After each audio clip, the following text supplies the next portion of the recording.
Part of that. Thank you. Order. Urgent question. Jeremy Corbyn. Thank you, Mr. Speaker. To ask the Prime Minister if she will make a statement on progress made in achieving legal changes to the EU withdrawal agreement and the timetable for approval in this House through a meaningful vote. Thank you, Mr. Speaker. As negotiations are ongoing. Thank you, Mr. Speaker. As negotiations are ongoing on this matter and are at a critical stage, I am here to update the House on the latest developments. My right honourable friend, the Prime Minister, spoke to President Juncker by phone yesterday evening, and teams are continuing to talk throughout today. The Government will be making a statement later today, updating the House on the progress of discussions. And as previously understood, the Attorney-General's legal analysis will be updated following the outcome of negotiations, and he will be publishing his legal analysis document that is on any document that is produced and negotiated with the European Union to the House before it meets tomorrow. Clearly, I cannot preempt the outcome of these sensitive and urgent discussions, and I am sure the House understands that I am not able to share details or engage in speculation about talks that are still ongoing. But I can assure this House that as soon as there has been a conclusion to the negotiations, the House will be updated. The meaningful vote will take place tomorrow, and the motion will be tabled today ahead of that debate. It is then this House will face a fundamental choice: back the Brexit deal or risk a delay that would mean months more arguing about Brexit, prolonging the current uncertainty which would do nothing but pass control to Brussels and increase the risks. It is incumbent on this House to deliver on the will of the British people and to provide certainty. Tomorrow, honourable and right honourable members across this House will have the opportunity to do so in a meaningful vote, fully informed on the Government's legal analysis. I believe that the right honourable gentleman and every honourable member in this House should take that opportunity to move forward and to provide certainty. Jeremy Corbyn. Mr. Speaker, this is a government in chaos with a country in chaos because of this mess. I left my office at 3:20. At that time, Downing Street was unable to confirm who would be responding to my question. And it seems that the WhatsApp group or a lottery or something has chosen the member for Worcester to reply to the House when my question was to the Prime Minister. Mr. Speaker, we find out from journalists from the Irish Government that the Prime Minister is apparently heading to Strasbourg this evening, or not heading to Strasbourg this evening, hours before a meaningful vote is due. The Prime Minister was clear and categorical on the 26th of February, and I quote, I want to reassure the House by making 3 further commitments. First, we will hold a second meaningful vote by the Tuesday, the 12th of March at the latest. There is still 24 hours to go, who knows? The Prime Minister also committed to vote on no deal by the 13th of March and vote on whether to extend Article 50 by the 14th of March. And she concluded by saying, they are commitments I'm making as Prime Minister and I will stick by them. Mr. Speaker, this is a matter of trust, because time and time again, this Prime Minister has failed to negotiate, failed to compromise, and delayed and delayed and delayed. After 3 months, the Prime Minister has not achieved one single change to her deal. She's simply, as we've often said, running down the clock between no deal, her deal, or the chaos of leaving the EU without any agreement with anyone. Mr. Speaker, it was a bad deal in December when it was first tabled. It was a bad deal in January when it was rejected by the largest parliamentary margin ever in history that a government has been defeated. And it's still a bad deal today, March the 11th. These shambolic negotiations and endless delays are having real-life consequences in workplaces across the country. Businesses are holding back on investment. Jobs have been lost. Workplaces are closing. Workers fear for their jobs. The National Health Service and public services are having to spend millions of pounds preparing for a no-deal outcome that this House has already clearly rejected. So can the Prime Minister, the Prime Minister is not able to be here, apparently. What changes have they got to the backstop? When will the Attorney-General be publishing his apparently new legal advice? Or is it the case that after 3 months of delay, nothing has changed? Given they whipped their MPs for the amendment in the name of the Honourable Member for Altrincham and Sale West, which said the deal could only be supported with changes to the backstop, will the Prime Minister be voting against her own deal if no changes have been secured? Will they confirm that we will get absolutely the meaningful vote tomorrow and it won't be delayed yet again? And, as I said, the vote to rule out no deal on the 13th and vote to extend Article 50 on the 14th as promised? And will the Minister confirm that if the deal is rejected again tomorrow, whether the Prime Minister will shift her red lines and show not just that she's willing to meet with members of this House, but she's willing to compromise with them as well? This chaos, Mr. Speaker, cannot go on much longer. The fate of people's workplaces and jobs and businesses is at stake the longer this government fails to negotiate and simply dither after dither after dither and then further delay. It's time for answers. The Right Honourable Gentleman talks about further delay. I have confirmed to him that there will be a meaningful vote in this House tomorrow. I have explained that negotiations are ongoing and the government is seeking legally binding changes which would address the concerns that have been raised by this House. But the Right Honourable Gentleman speaks about chaos, and we all remember his advice to the government on day one after a referendum to trigger Article 50 immediately. I think we can be very clear that in his hands this process would be no safe. He talks about investment, and he and his party will have the opportunity to vote to secure investment and unlock investment tomorrow by backing the deal. They will do so fully informed on the government's legal analysis, and he asked about the timetable for publishing the Attorney-General's advice. I can confirm to him that that advice will be published before this House sits tomorrow. Mr. Kenneth Clark. Mr. Speaker, my honourable friend firmly confirmed that the vote on the deal will come tomorrow. He didn't actually mention the event, if it's defeated, of the vote on Wednesday on whether or not we leave with no deal, and further to that, the vote on Thursday about delaying Article 50 if indeed this House rejects no deal. I hope it's a mere oversight and he's not going back on last week's undertakings. Well, I'm very happy to confirm to my right honourable and learned friend the exact words of the Prime Minister in making that undertaking, which we absolutely stand by, which is that first we will hold a meaningful vote on the 12th of March. If the government has not won a meaningful vote, it will table a motion to be voted on by Wednesday the 13th of March, asking this House if it supports leaving the EU without a withdrawal agreement. Thirdly, if the House rejects both of these options, the government will on 14th of March bring forward a motion on whether Parliament wants to see a short, limited extension to Article 50. Ian Blackford.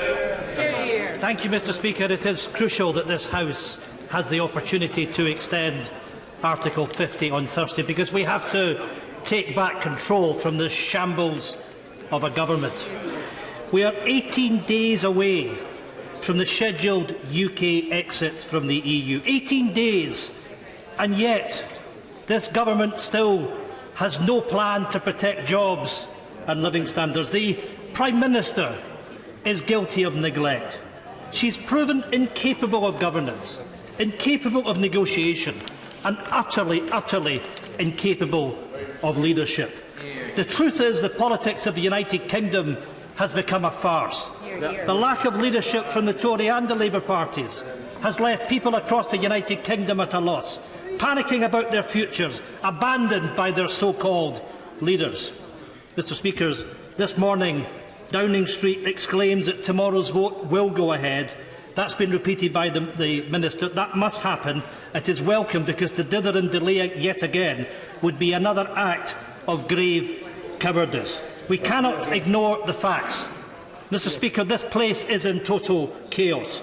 The crisis engulfing the United Kingdom is deepening. In Scotland, businesses, students, farmers, academics, mothers, farmers, EU nationals are rightly worried about their futures.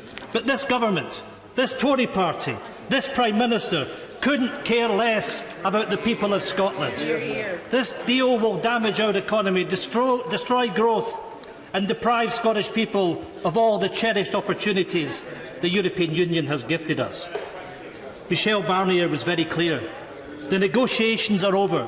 He said we talked all weekend, and now the discussions, the negotiations are between the government in London and the Parliament in London. So can the Minister tell us, is the government backing the Prime Minister's deal tomorrow? Will the text of the motion we vote on have a new arrangement on the Northern Ireland backstop? Has the Prime Minister negotiated with the European Union new protections for the Scottish economy? And if not, are the Scottish MPs and her party ready to resign? Scotland did not vote for Brexit, and we must not be dragged out of the European Union against our will. The sovereign right of the Scottish people to choose our own future must be respected. We are and we will remain a European nation.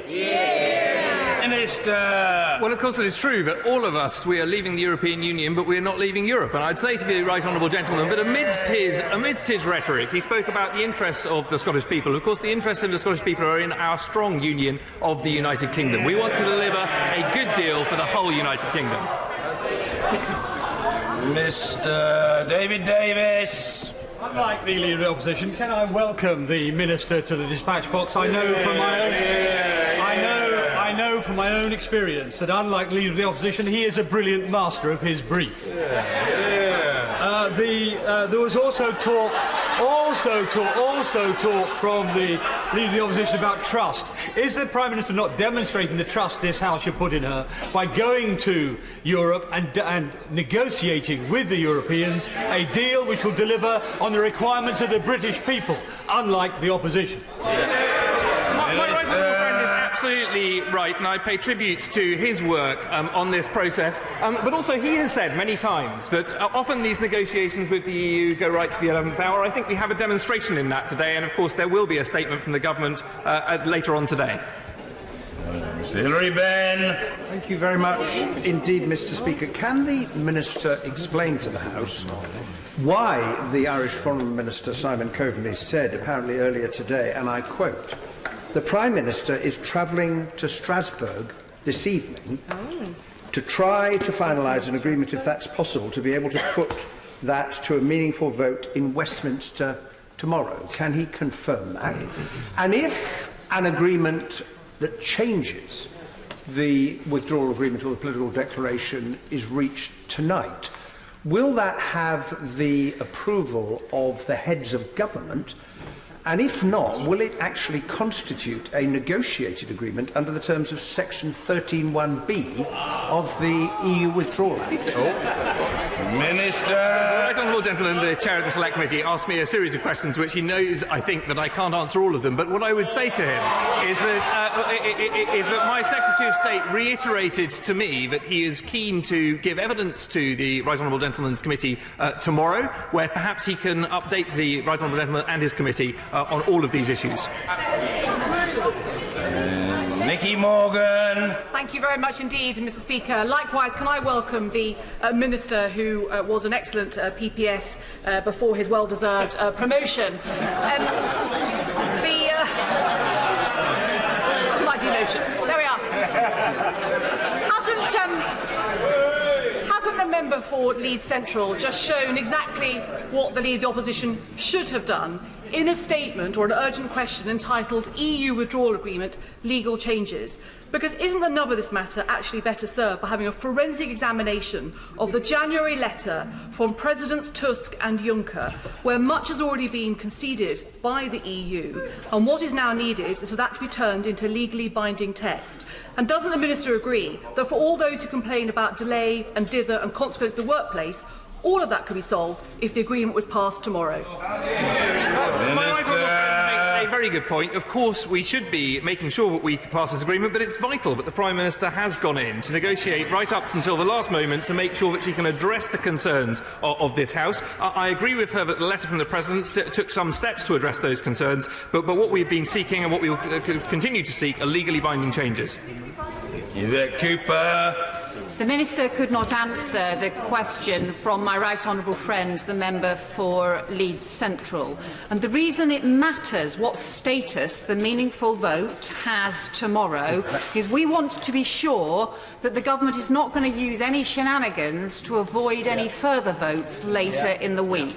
So can he just confirm, if Parliament has not approved a withdrawal agreement and future partnership that has been agreed with the EU for the purposes of 13(1)(b) of the EU Withdrawal Act by the end of tomorrow, then on Wednesday they will go ahead with the vote on no deal, followed by the vote on extension of Article 50.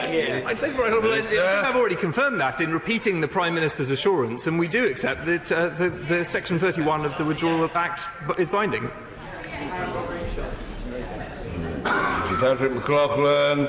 Should the country leave the European Union without a deal, what will be the liabilities owed to the European Union? Minister. My right honourable friend asks a very interesting question. Of course, there are a range of different views of that. The House of Lords Committee has taken one view, other honourable and right honourable gentlemen will take others. Well, I think the right honourable gentleman was asking for that of the Minister. Sort of clues in the nature of the exchange.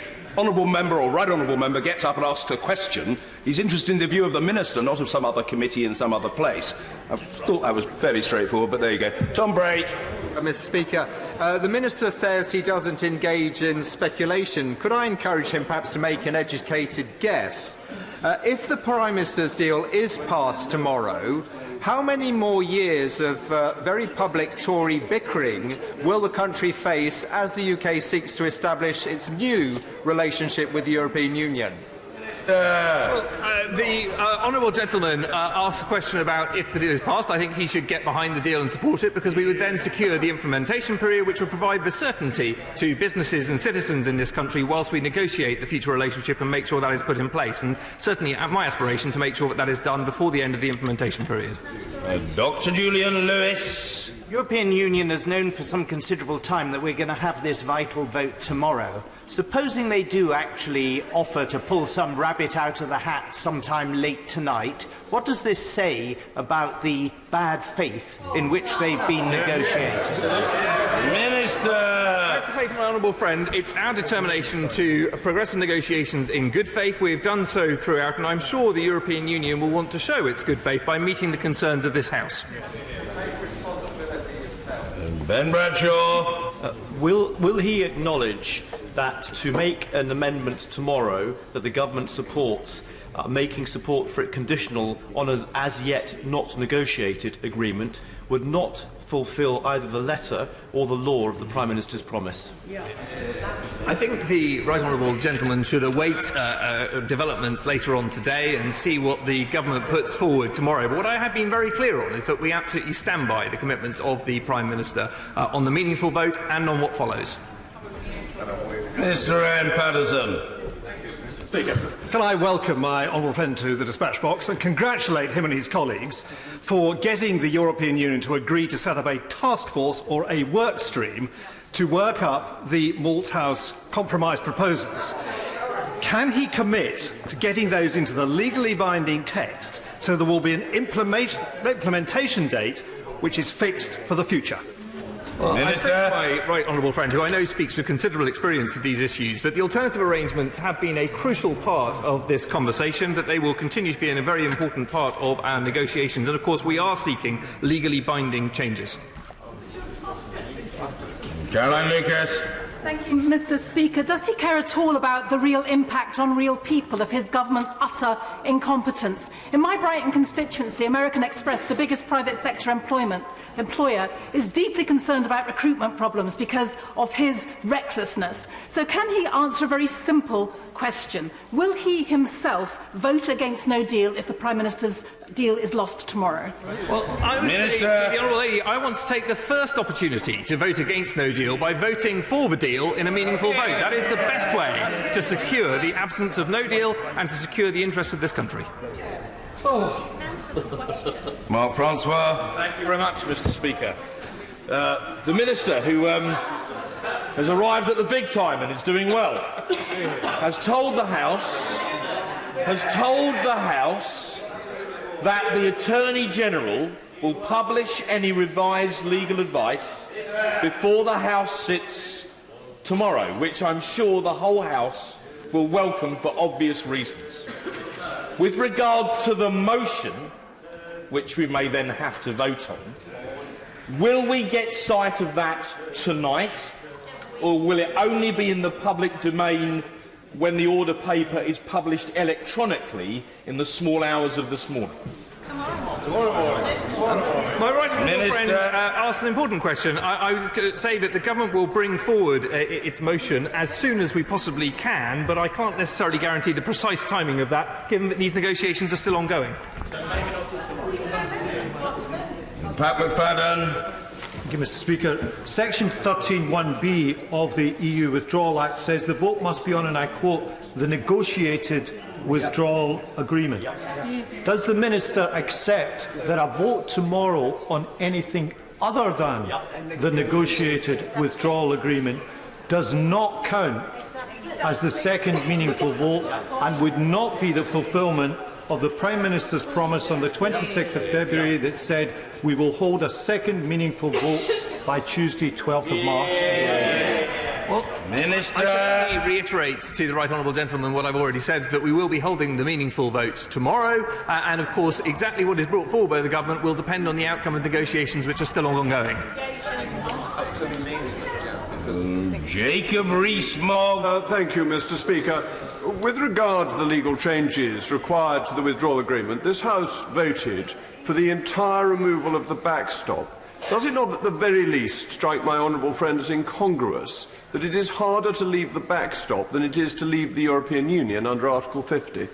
Minister. Well, my honourable friend, as always, makes an interesting point. I think the point being the government has heard very loudly and clearly what this House has said about its concerns about the backstop. That is what these negotiations are to address, and I'm confident and hopeful we will come forward tomorrow in a way that will allow even him to support the government's deal.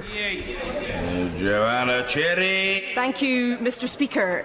Given the mess that the UK government is in at this 11th hour, does the Minister think that his boss, the real Prime Minister, will ultimately be very grateful for the ruling secured by myself and other Scottish parliamentarians from the Court of Justice in Luxembourg that Article 50 can be unilaterally revoked and there is a way for the United Kingdom out of this mess? Minister. I'd say to the right honourable lady very simply that the way forward for the United Kingdom is to agree a deal and leave the EU with a deal. Stephen Crabb. Thank you, Mr. Speaker. If the withdrawal agreement is defeated and this House assents to leave the EU without a deal in the votes this week, does my honourable friend agree that there are a whole series of permissions and protocols that we will need the EU's agreement to manage that situation? And why does the Minister think that the EU in those circumstances wouldn't turn around and make the obligations within the withdrawal agreement a prerequisite to agreeing any of those things that we need from them? Well, my right honourable friend asks a very interesting hypothetical question, but I would say to him that the best thing we can do this week is to actually secure a deal, get a deal this House can support, and then get it through the House of Commons so we can avoid those eventualities and speculations. Catherine West. Thank you, Mr. Speaker. Could I press the Minister on the timing of the motion for tomorrow for those of us wishing to speak in the debate? It would be particularly helpful to have the text of that motion so we know exactly what we're going to be voting on tomorrow. Could he please put it out by 5 o'clock today? Minister. Well, the honourable lady sets a deadline which I cannot commit to, but I will say to her that the government will bring forward that motion as soon as it can, based on the outcome of negotiations which are ongoing. Sir Desmond Swain. The government is formally seeking legally binding text on the Malthouse Compromise as an alternative to the backstop, isn't it? Minister! My honourable friend, as always, is pithy. I can confirm the government is seeking legally binding changes to address the concerns that this House has raised around the backstop. Not the same thing. Mr. Mr. Speaker, I think the Minister needs to be very clear about the timetable, because as I understand the answers that he's given, as much as he can, he is giving a commitment on behalf of the government. There'll be a meaningful vote tomorrow. But the motion will be tabled as soon as the government can, which I think means as soon as it gets all its ducks in a row. But in any event, it must be published, as far as I understand, Mr. Speaker, by the close of play this evening, which is 10:30. Does he think that that would then allow enough time, not just to consider that motion, but actually for honourable and right honourable members to table the necessary amendments to it? And how does any opinion from the Attorney-General then fit into this very important timetable? Minister. Well, I said to my right honourable friend, the right honourable lady, I should say, I say to her that the Attorney General has committed to provide this House with his legal analysis of any document that is published by the UK and the EU as part of this process. He will do so ahead of the debate, and we will ensure that the government's motion is brought forward as soon as it can be. She will appreciate, though, that with negotiations ongoing, I can't commit to a specific time on that, but I take note of the Speaker's advice from the Chair. Well, I don't think I'm offering the honourable gentleman advice, but what I can give is a very clear indication of what the procedures of this House require. It's not by way of advice. I'm telling the honourable gentleman, on behalf of the House, what the position is. The Right Honourable Lady, the member for Broxtowe, is correct in her understanding of the required deadline for the tabling of a government motion to appear on the order paper tomorrow. I understand the natural reluctance to commit to a specific time on the part of the Minister, pending the progress or otherwise of negotiations, but the deadline is the rise of the House. Insofar as the Right Honourable Lady and other honourable and right honourable members might legitimately be concerned about the matter of adequacy of time for possibly the tabling of amendments, it would perhaps be helpful to the House if I indicated that in extremis, that is to say, if circumstances require it, manuscript amendments will be taken. That is absolutely the case. I didn't need any help from the Right Honourable General. He wouldn't have the slightest idea where to start. But I do know what the position is, and I'm helpfully indicating to the Right Honourable Lady what the situation is. That, I think, will help the House. Mr. Richard Graham. Mr. Speaker, many questions this afternoon seem designed to construct negotiating hurdles impossible for the Prime Minister or any government to jump over. But I met lots of constituents in Gloucester over the last 3 days who want to see this issue resolved as sensibly and quickly as possible. And can I therefore give my honourable friend all encouragement for the Prime Minister to come back with those legally binding changes which will make a huge difference, particularly to the Northern Ireland situation, and then for this House, 80% of whom were elected on a manifesto to respect the referendum, to get behind the deal and see it through. Well, Minister my friend makes an excellent point, and all I can say to him is I hear the same thing from my constituents in Worcester as he hears from his in Gloucester. Angela Eagle. Mr. Speaker, the Minister is asking us to accept as a Parliament that 2.5 years after the referendum, still don't know what they're doing. He is going to give us less than, well, maybe just a few hours to have a look at the deal that the Prime Minister may or may not conclude sometime overnight, so that we can have one of the most important votes that this entire Parliament will hold. That's not acceptable, is it? I'd say to the Minister. Lady, I think she knows that in negotiations it is often the case that things go to the wire. That I think it's absolutely right that the government should fight for the best possible outcome to these negotiations, especially when it's been instructed to do so by this House, and that's what we're doing. Maria Caulfield. Mr. Speaker, would the Minister agree that the intransigence of the EU over giving legally binding changes to the backstop, whether as a time limit or an exit mechanism that would enable many of us to support the deal, justifies the concerns that those of us have about the backstop, that if we ever enter it as it stands now, the EU will never let us leave? Well, I think the Honourable Lady expresses very clearly the concerns that have been raised across this House about the backstop, and that is absolutely why we are seeking to address them through legally binding change. Hal Williams. Thank you, Mr Speaker. Tonight I was supposed to be meeting the Farmers' Union of Wales in Caernarfon rather than being here. These hard-working and resourceful people battle the elements to produce the finest beef and lamb in the world, in my opinion. And when they find that something they're doing isn't working, what they do is that they change what they do. What lesson does the Minister derive for tomorrow's proceedings from their success? Here. Well, I'd say to the honourable gentleman, but it's very important for them that we get a deal with the implementation period and the good trading terms that it can provide, and to make sure that we can continue to make Welsh lamb and beef the huge success internationally that they are. Quite right. Vicky Ford. Thank you, Mr Speaker.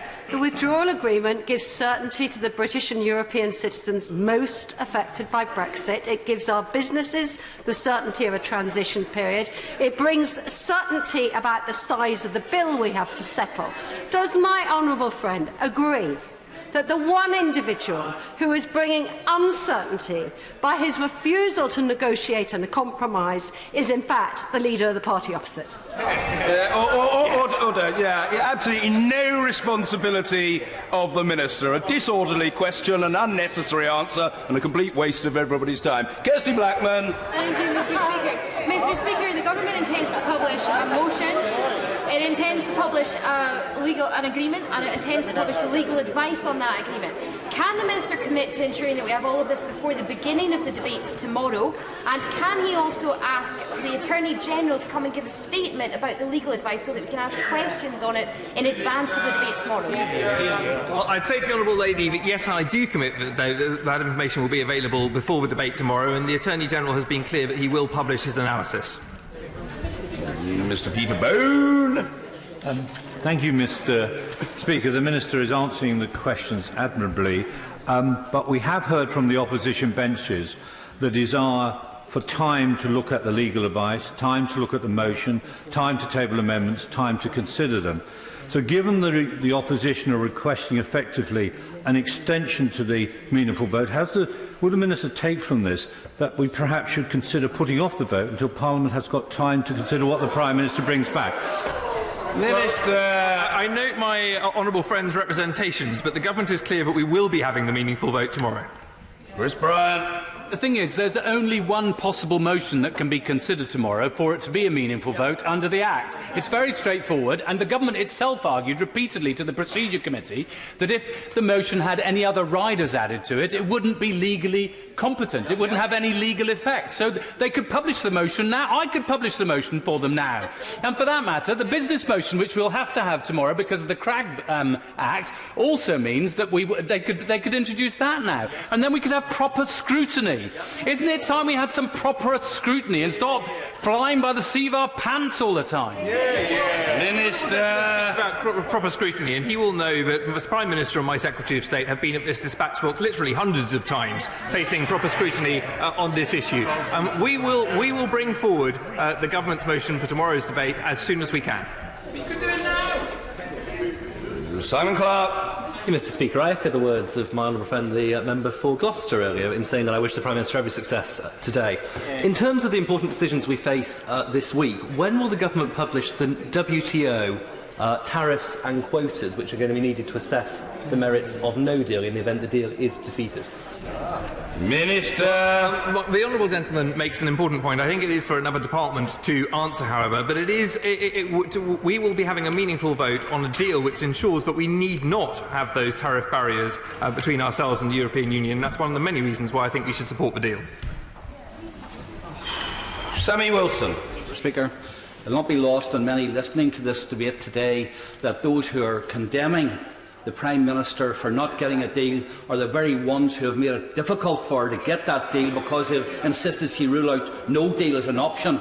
Could I just ask the Minister if he would give an assurance that regardless of what the Prime Minister comes back with, she will not accept the dictate of Michel Barnier on Friday, who said that the UK can leave, but the one thing that can't happen is Northern Ireland cannot leave the EU unless the EU gives its permission. Well, I'd say very simply to the honourable gentleman, it is very clear that the UK as a whole will be leaving the European Union, and whatever the outcome of these negotiations, that will be the case. We will leave the European Union as one united kingdom. Rachel McLean. Thank you, Mr Speaker, and I welcome my Worcestershire neighbour to his place here, and I know he's an assiduous doorstep campaigner, and I wonder if his experience is the same as mine in Redditch, that people just want us to get on with this. So does he agree with me that it's really important that we do hold the vote tomorrow, so we can express the wishes of the House, and most importantly of our constituents who want us to deliver on the results of that referendum? My friend is absolutely right. Our constituents want us to deliver the result of the referendum. They also want us to secure the strongest economy for every part of our country, from Redditch to Worcester and all around the country. We can do that by backing the deal. Miss Leslie. Honestly, Mr Speaker, this is completely crazy. The Right Honourable Lady from Wallasey had this absolutely right. We're nearly 3 years on from that referendum, and yet he's maybe going to give the House, 3 minutes to consider a motion? He's shaking his head he won't give us 3 minutes, so will it be half an hour perhaps, maybe an hour? Mr Speaker, I'm not sure whether my question should be to the Minister or to you, because I personally feel the House should be suspended, or at least the Government should bring forward an opportunity for the House to properly look at the motion, to properly consider any Attorney General's advice, because I, for one, want to table an amendment with my honourable friends for a people's vote so we can sort this out straight away. Well, in responding to the Right Honourable Gentleman's question, let me be clear, as I said in my statement earlier, that the Government will be seeking to make a statement later on today. Charlie Elfett. Doesn't he agree that no competent negotiator would take no deal off the table? That an extension of Article 50 would simply be a bigger bridge to nowhere. And will you reject the representations from the party opposite and their fellow travellers in the TIG that we should rule out a second referendum? Minister. I heartily agree with my honourable friend in seeking to rule out a second referendum. I don't think it provides any solutions. All it would do is to prolong the uncertainty, and I think it's absolutely right that we should deliver on the people's vote that this House voted for and voted to respect back in 2016. Emma Reynolds. Speaker, can the Minister confirm that tomorrow we won't be asked to consider and vote on a unicorn motion? That is a motion that would contain a withdrawal mechanism from the backstop, unilaterally triggered by the UK, which is just wishful thinking and not agreed at EU level. Minister. Well, Honourable Lady, I've updated the House that negotiations are ongoing. The Government is seeking legally binding changes, and we will come forward with a meaningful vote tomorrow. I don't believe in unicorns, and neither does she. I think we should vote for a deal. Dr. Lisa Cameron. Many thanks, Mr Speaker. Over the past months, I've been contacting hundreds of my local businesses in East Kilbride, Straven and Lesmahago. The message is loud and clear that they want single market and customs union. So is the Minister risking the business what businesses need from Brexit with his pursuance of the backstop? Not one of my businesses mentioned the backstop. We need to get a consensus across this House, a consensus for business and jobs and livelihoods. Well, I'd say to the Honourable Lady, she makes an interesting point, because I agree with her to the extent that it's not businesses that traditionally raise concerns about the backstop, or perhaps not businesses in Scotland, but perhaps some businesses in Northern Ireland do. But I'd say to her, we do also have to recognise the concerns of this House. In order to get a deal and secure a deal that will secure the market access that she speaks about, we need this House to vote for it, and that needs to address the concerns of communities up and down our United Kingdom. Ian Murray. Thank you, Mr Speaker. If we were to take the Minister at his word, and I think we should, he's confirming that tomorrow this House will vote on something that is meaningful under the provisions of the EU Withdrawal Act Section 13. Therefore, how does he think that a backbench Labour Member of Parliament standing up for his constituents in Edinburgh South will be able to place an amendment to that motion, have it signed cross-party so it's selectable, and understand the legal implications of the Attorney-General's information? Well, the Honourable Gentleman asks a fair question, and I respect the integrity with which he does so. I think the Speaker has already indicated that he would be prepared to accept manuscript amendments. I've been clear that the Government will bring forward its motion and the Attorney-General's advice as soon as it can, and I'm sure that the Honourable Gentleman's ingenuity will allow him to pursue the ends that he means in a parliamentary way. Stephen Timms. What assessment has the Minister made of what I think is an increasingly compelling case that if the Prime Minister is able to bring tomorrow or subsequently an agreement which may be acceptable to Parliament, parliamentary approval for it should be subject to ratification in a subsequent public vote? Well, the right honourable gentleman makes a call for a subsequent public vote, a people's vote. I'm very clear that that is not something that this government would ever support. You'd never support. Martin Whitfield. I'm grateful, Mr. Speaker. It is often said that a lawyer who acts for himself has a fool for a client. So we're going to receive legal advice tomorrow, which hasn't yet been written because the negotiations haven't finished. So could the Minister ask for the legal advice to cover the fact that what we will be voting on tomorrow is a negotiated agreement for the purposes of Section 13(1)(b) of the Act? Minister. Well, I'd say to the honourable gentleman, the Attorney General has committed to publish his analysis in full. Patricia Gibson. Thank you, Mr. Speaker. Potentially extending Article 50 until the end of June is of course welcome, but I'm curious and a wee bit bewildered as to what dramatic change the Prime Minister expects by then, and perhaps you could enlighten us. But would it not be more honest, more courageous, more statesmanlike to abandon these futile and embarrassing attempts to hold the fractured Tory party together?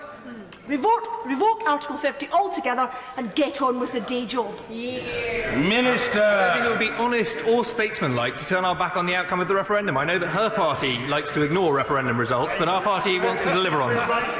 Stephen Brenner. Thank you, Mr. Speaker. It's customary on these occasions for the House to complain that the government has sent the monkey and not the organ grinder, but on this occasion we haven't even got the monkey. We haven't even got the codpiece. But while he's enjoying his very exciting work experience day, can he confirm one thing he said earlier? He said that the Attorney General's advice would be available earlier on in his statement before the House sits tomorrow. Can he confirm that will be the case? It'll be available before the House sits and not just available before the debate. Well, I just say for the benefit of honourable and right honourable members that the honourable gentleman's choice of language is really a matter of taste rather than of order. And I know that the right honourable gentleman, the member for Rayleigh and Wickford, will not take it in the wrong spirit if I say that whoever else might be in a position to complain about others' use of language, I think the right honourable gentleman is not on strong ground on that front. I have tended to indulge the right honourable gentleman because I know he speaks with passion and conviction. But he tends to be rather robust in his treatment of others. So all of a sudden objecting to the honourable gentleman is perhaps for someone else to do. I was sticking up for the Minister on the government list. Yeah. That's not true. Yeah, and I, as a backbencher, had a really good relationship with my whips. And I had a relationship with my whips characterised by trust and understanding. I didn't trust them, and they didn't understand me. Minister. Thank you, Mr. Speaker. I'd say to the honourable gentleman that the Attorney General has said that he will publish his analysis, and I believe that should be before the House sits tomorrow. Catherine McKinnell. Thank you, Mr. Speaker. The Minister has clearly been sent out today to defend an absolute horlicks of a situation in government. But can he confirm that, given he's already confirmed that there will be a meaningful vote tomorrow based on Section 13(1)(b) of the Act, and there won't be any unicorns contained within it, and therefore, if the government cannot negotiate some last-minute changes to the withdrawal agreement and future framework, that the meaningful vote tomorrow will take place on the existing negotiated agreement, which will not have changed. Minister. He asks a series of hypothetical questions. The government is negotiating. I fully expect the government to come back to this House with the results of that negotiation and then to hold the meaningful vote on those. And I hope she'll be joining me in the lobbies to secure a deal as we exit the European Union. Alan Brown. Thank you, Mr. Speaker. In order to gauge whether it's worth me actually bothering to turn up for the statement later on, can I confirm that the statement will outline legally binding changes to the withdrawal agreement, and also, if so, what red lines has been rubbed out to allow that to happen? Minister. I can say to the honourable gentleman that of course it will be worth his while to turn up to any statement from the government, and I look forward to him seeing that the changes that the government has been negotiating for have been achieved. Thank you. Does it appertain to the exchanges that have just taken place? Oh, very well, I'll indulge the honourable gentleman. Points of order ordinarily would come later. Point of order, Mr Ian Murray. Mr Speaker, I'm very grateful, but this pertains to the exchanges we've just had. The Minister confirmed in the answer to my question, and indeed your intervention to the member for Broxtowe, that should the Government place a motion in this House before the rise of the House, that could indeed happen at 10:29 p.m. this evening, and therefore no members of this House will be able to put amendments in the normal fashion. You suggested that the rules of the House would allow you to accept manuscript amendments. I wonder if you were able to inform the House if you would be able to accept all of the manuscript amendments that come in, how the House are able to get cross-party signatures on those manuscript amendments given the timescales that are available, which give you an indication of support in the House, and what the process would be for us being able to place those between the rise of the House tonight and the opening bell tomorrow morning. Does the right honourable gentleman want to come in on the same matter? It's exactly further to that point of order. Yes, indeed. I'll take the right honourable gentleman. Point of order, Mr Mark Francois. Of course, we all know it's entirely in your gift whether or not to accept manuscript amendments. But under these very unusual circumstances, could you advise the House to give honourable members from all corners a chance to plan?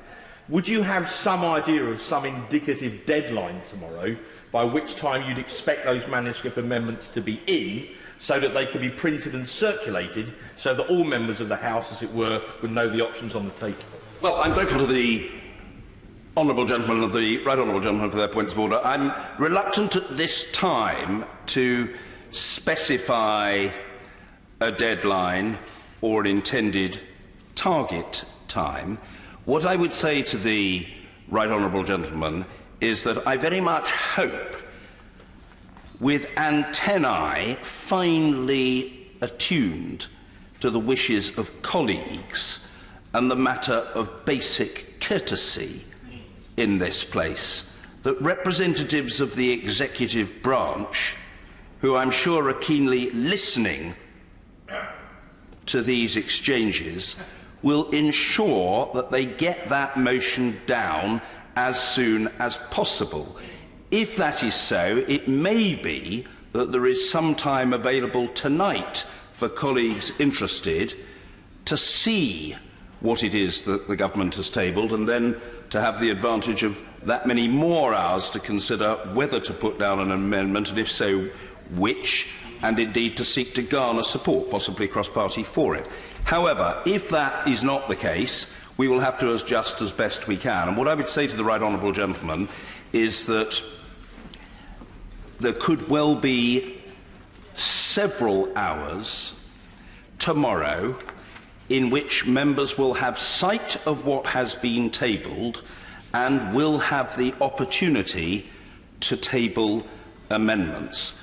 It is not to be assumed that we will necessarily be on to the business immediately after question time. There may be a longer period of time than that for colleagues to make their judgments about the matter. And certainly as far as I'm concerned, the longer time colleagues have to table amendments, if they so wish, the better.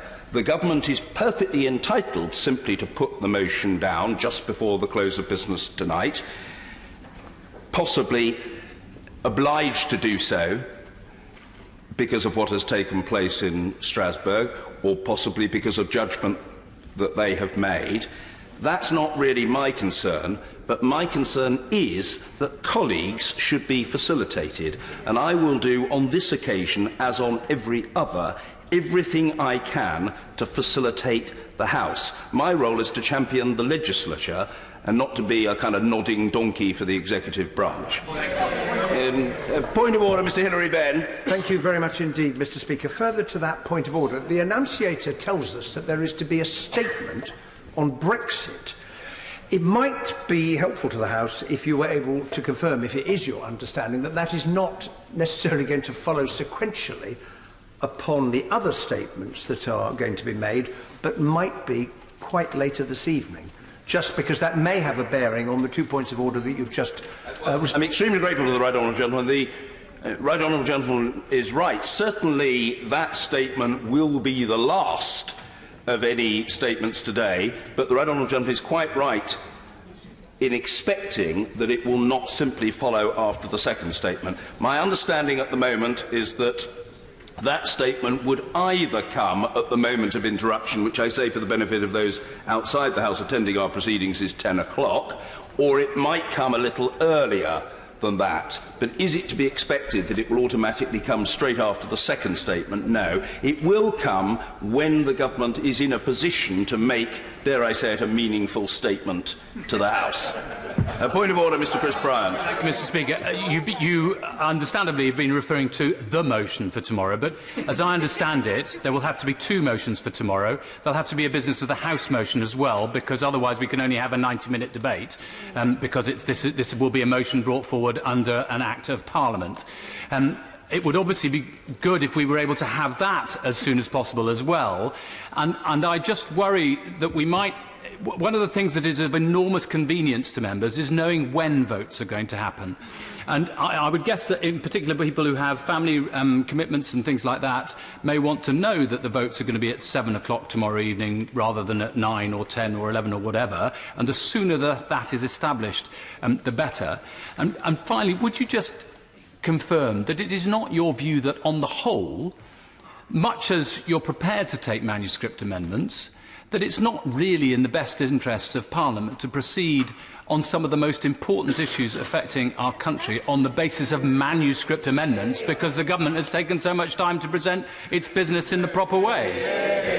Well, on the last point first, I am happy to agree with the honourable gentleman and to confirm that it's certainly not my view that it's desirable to proceed on the basis of manuscript amendments. It is far preferable that colleagues should have plenty of time in which to table amendments in the usual way.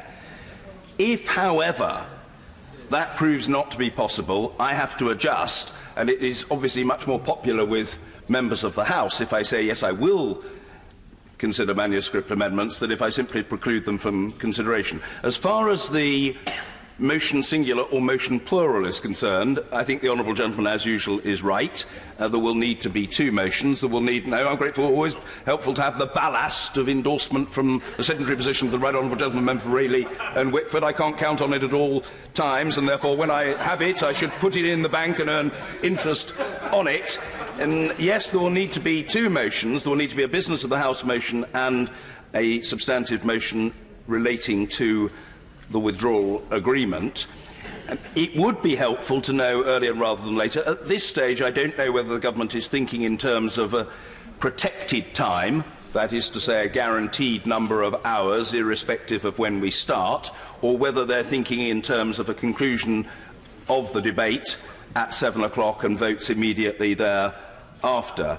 Again, I think it would be helpful to know earlier rather than later. And of course, it's perfectly possible and highly desirable that in the statement tonight, either the honourable gentleman, if he's delivering that statement, or more likely perhaps the Secretary of State for Brexit, makes that clear, and that will then satisfy the curiosity not only of the honourable gentleman, but the interest of a great many other members besides. I will come to... I'm saving her. Point of order, Mr. Kevin Brennan. As I've understood it, Mr. Speaker, further that point of order, our system is based on cabinet government. Is it the case that what we've heard now means that the government will be laying a motion which it's inviting amendments to from members of this House, which will be about the most important decision we've taken since the Second World War, and which will not even have been considered by the Cabinet? Well, I'm extremely grateful to the honourable gentleman. I think that is, I won't say above or below my pay grade, but on a different remuneration scale. Let me put it like that. Because, as the honourable gentleman knows, I know he served with very considerable distinction as a minister in the past. In fact, I remember beetling over to his ministerial office on one occasion in years gone by, and he was a figure of considerable celebrity in the then government, I understand. I've never been a minister, still less a member of the Cabinet. Quite how the Cabinet operates, when it meets, what is discussed, I have no way of knowing. So whether the Cabinet will have met to discuss this matter, I don't know. But what I can say to the honourable gentleman is that whatever motions are tabled, they will be tabled in the name, and therefore with the authority, and by implication with the full agreement, implicit if not explicit, of the government. Point of order, Yvette Cooper. Mr Speaker, on the government's website at the moment, there is a month-long consultation on door closure warnings on the DLR. So there is now currently more consultation on door closure warnings than there is on the entire future of our country and what is going to happen on Brexit. Doesn't he think that the government is being utterly irresponsible and reckless? Is this incompetence or is this just contempt for Parliament? Well, I don't particularly want to get into the matter of contempt. I will come to the Honourable Lady. We have had the matter of contempt raised previously, and of course there was a motion passed by the House on that matter at an earlier time. I don't want to get into that today. Suffice it to say, I hear what the Right Honourable Lady says. I do think it is important that we treat of this business in a responsible way. And part of treating it in a responsible way means ensuring that colleagues, parliamentary colleagues, and very importantly backbenchers, have the opportunity to express their will, both in written and spoken form as well as by vote. So I don't want to reach a premature judgment. Let's keep an eye on this as the day unfolds. But however the government makes its own decisions, which is obviously not a matter for me, the way in which the House disposes of business is ultimately a matter for us all, and that must meet a proper test. We must not be messed around. I'm sure that isn't the will of the Honourable Gentleman. He's a most courteous fellow. But we cannot allow that to happen, and I hope the Right Honourable Lady, with whom I've cooperated closely on parliamentary matters over the last 9.5 years of my speakership, will accept that I will always try to do what is right by the House of Commons, and I give my commitment to ensure that I do so again. Point of order. Yes, of course. I will come to the Honourable Lady. I did say I'd take the Honourable Lady. Point of order, Kirsty Blackman, and then... Thank you, Mr Speaker. Mr Speaker, during my time in Parliament, I'm not aware of any point at which the statements have not come one after the other, if you see what I mean. So my understanding is that we now have an urgent question and then we have 3 statements. The first 2, you've said, are going to come straight after the urgent question. The third of those might not come immediately after the statements, if I'm to understand what you said earlier. How will it be communicated to members at what point in time that is likely to come? Is it possible it will come in the middle of the debate that's taking place on the FGM bill, or will it come either before or after that, and when will we know and how will we find out? The answer is it could potentially come at any time with the agreement of the Chair. I don't seek to minimise the significance of the Honourable Lady's point. However, there are precedents for most things in this House. I can assure the Honourable Lady there are certainly precedents for statements being delivered at the moment of interruption. There are many such precedents, and so it's perfectly possible to have a statement that is not taken sequentially after the others, but at the moment of interruption, in the case of a Monday, 10 o'clock. So it could be at 10 o'clock. It might, however, be pursuant to what the Honourable Gentleman Member for Rhondda was saying about people with external commitments and needing to honour those commitments. It might be for the convenience of the House, if the Minister is ready to deliver that statement, for it to be delivered to the House earlier than 10 o'clock. And if I had a sort of sense that it would be for the convenience of the House, I would be minded to acquiesce in such a request, or to agree to such a request. How would it become known to members? My strong advice to the Honourable Lady and to all colleagues is to keep their eyes on the enunciator. And we will try to ensure that there is proper notice. It won't be at 5 minutes' notice or anything like that. There will be proper notice, and on that I myself, I can assure the Honourable Lady, will insist. I will insist on that. Point of order, Mr Peter Bone. Mr Speaker, I am concerned, I think, like other members, that we have enough time to see what the motion is, to table amendments and to consider the amendments before we debate and vote on the issue. You said, sir, earlier on that it might be that there would be some time after questions before the debate. Were you indicating that there might be statement or urgent questions, or was there something else in your mind? Business motion. No, I wasn't thinking of one thing rather than another, but it is perfectly possible that there could be urgent questions, as urgent question applications, as colleagues know, are very common in the House. They're very commonly submitted, and they're very commonly granted by me if I think that they warrant the attention of the House. So it's perfectly possible there will be urgent questions, perfectly possible there might be ministerial statements, and it is even conceivable, I don't say for certain, but depending on what happens at this very important time, there could be a request to secure the attention of the House on another matter for a significant period before we would even get to that debate. And that is perfectly possible. The standing orders allow for it. So, I don't think the honourable gentleman, I understand how conscientious he is, should be unduly concerned that there will simply be no time to consider what has been put down. There will be time, all right. Point of order, Catherine West. Thank you, Mr. Speaker. For those of us who find the palpitations are starting in relation to the week ahead of us, could I ask, that words like "as the day unfolds" is quite inducing of panic in some members, even those who don't have an executive role. But could I ask, is there a precedent on such an important matter that members are not being given 24 hours just to plan, to discuss points of common interest amongst others from other benches and so on? Is there a precedent of this sort of decision-making? The answer to the honourable lady, I'm sorry if she's concerned, and I don't cavil at that. These are very important times for all of us.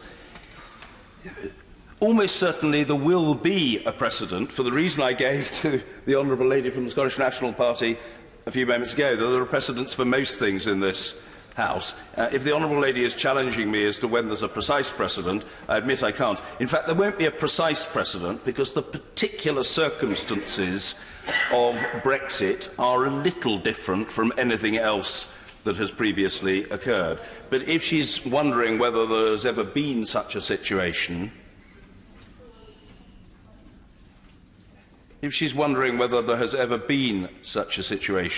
the answer is that there will be precedents in the past. And what I'm trying to do is to ensure that there is maximum time for those who care about these matters, and I think a lot of members do care about these matters and may potentially have an interest in tabling an amendment and so on, and their interests will be protected by the Chair as effectively as I can.